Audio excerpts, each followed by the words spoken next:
Before we get into the story, I want to set the stage. Imagine a country that has always wrestled with questions of identity, fairness, and direction. Australia today sits in that place, torn between economic pressure, waves of immigration, and growing discontent among people who feel left behind. And at the centre of the debate, there's one figure who has been both demonised and celebrated for decades: Pauline Hanson. The question is, does she hold the key to steering Australia out of its current struggles, or would her return to prominence take us backward? Pauline Hanson first became a household name in the 1990s. A fish and chip shop owner from Queensland, she won a seat in Parliament and almost immediately set off fireworks. Her maiden speech warned that Australia was being swamped by Asians, a line that made her one of the most controversial figures in the country. Over the years, she's fought for tighter immigration controls, protectionist economic policies, and a return to what she calls traditional Australian values. For her supporters, she is fearless, saying what everyone else is too scared to say. For her critics, she's divisive, her bluntness fanning the flames of racism and exclusion. But as Australia faces today's challenges, some are asking, is she exactly what we need right now? Or is that dangerous nostalgia? Here's where it gets interesting. There are 4 theories, 4 debates about what her leadership and ideas might mean for Australia today. The first theory is about immigration. Supporters argue that Hanson's tough stance on border control and limiting migration could protect Australia's cultural identity and ease strain on housing, healthcare and jobs.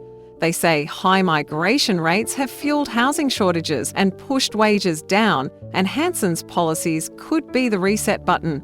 Critics fire back, saying this is short-sighted. They argue immigrants have built Australia, and cutting off migration could starve industries like agriculture, healthcare and construction of the workers they desperately need. So, do we tighten the gates to protect stability, or keep them open to fuel growth? The second theory is economic. Hanson has long argued against globalisation, warning that Australia's industries were being hollowed out by cheap imports and foreign ownership. Today, as cost of living pressures bite, her calls for economic nationalism and making and buying Australian sound more relevant than ever to her supporters. But here's the flip side. Protectionism can make things more expensive. Opponents argue Australia is too tied into the global economy to retreat, and Hanson's ideas could isolate us further.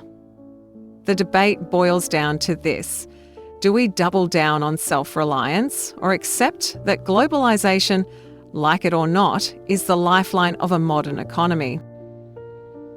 The third theory is cultural values. Hanson represents a nostalgic vision of Australia, proud, blunt and resistant to political correctness. Some say that in a time when people feel censored, silenced or misunderstood, her voice cuts through the noise. She speaks to those who feel forgotten, and her straight talk connects with everyday Australians. On the other hand, critics argue this tell-it-like-it-is style can cross the line into inflaming prejudice and undermining social cohesion. So, is she protecting free speech and traditional values, or fueling division?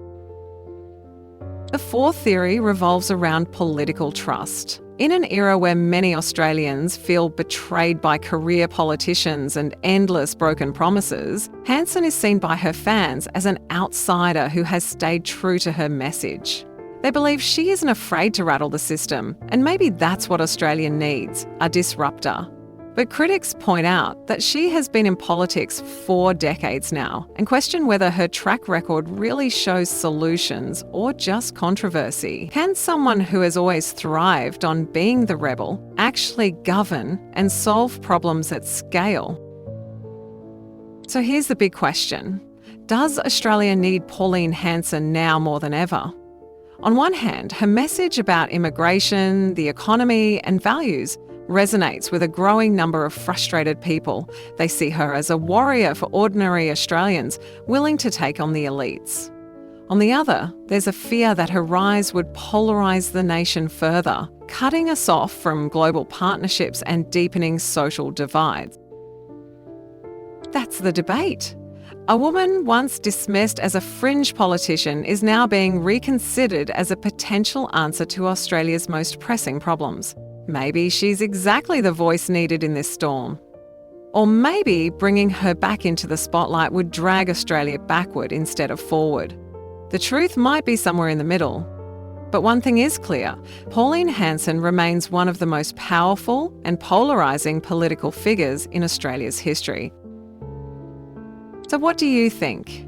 Is Hanson the solution to our challenges or the spark that could make things worse?